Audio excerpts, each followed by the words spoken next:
This poor dog was destined for the dinner plate, but she ended up somewhere far cozier.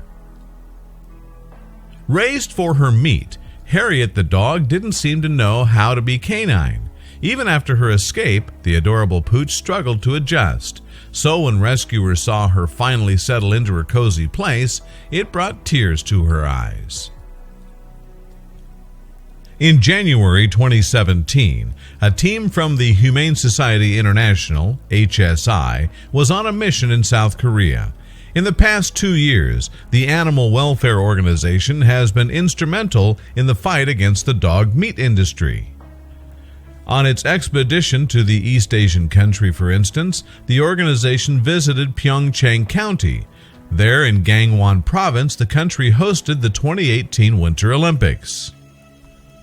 So, at the beginning of 2017, a team of rescuers arrived at a dog meat farm in the city of Wonju. On this occasion, the owner of the farm had approached the society. As is usual on dog meat farms, the canines, some 200 of them, lived in horrific conditions.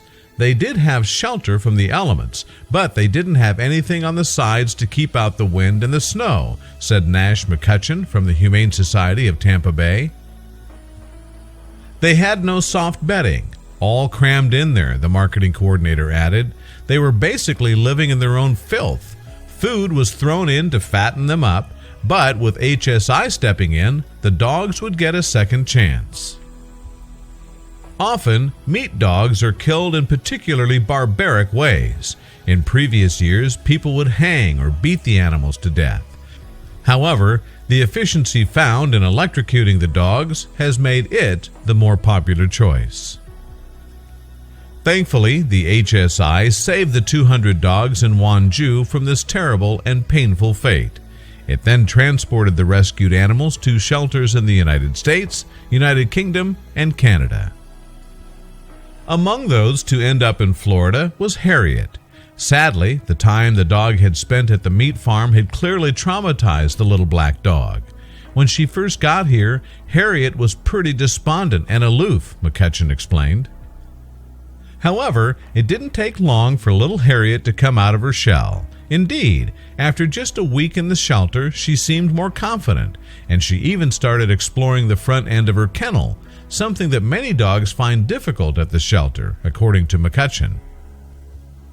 Nevertheless, Harriet still had a long way to go before making a full recovery. Since she'd been denied freedom for so long, Harriet didn't even understand some basic things. To make matters worse, open spaces petrified the dog. Suffice to say, being cooped up in a farm had taken a toll.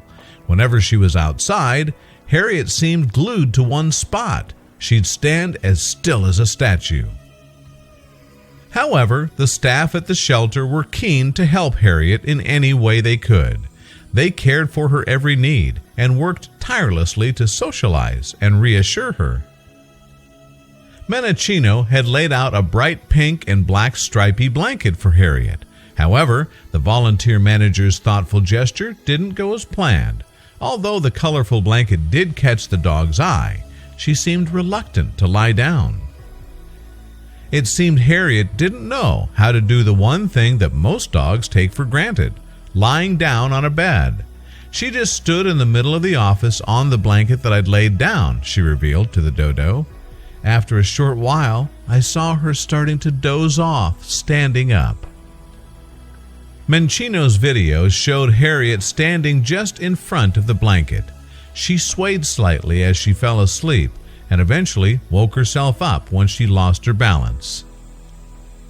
We think that when she was on the farm, they were all so tightly packed in that they'd fall asleep standing up, McCutcheon explained to the dodo. The others would hold them up. Therefore, Harriet had no concept of sleeping on a bed.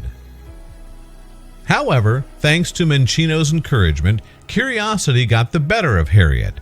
Soon, the pup settled down on her fluffy blanket, and she even managed to drift off to sleep for a while.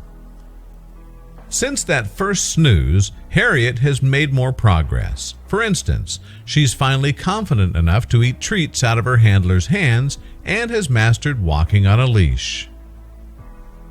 Until then, Harriet will remain in the care of the Humane Society of Tampa Bay. Since arriving there as a broken shadow of a dog, she's slowly learning how to live again.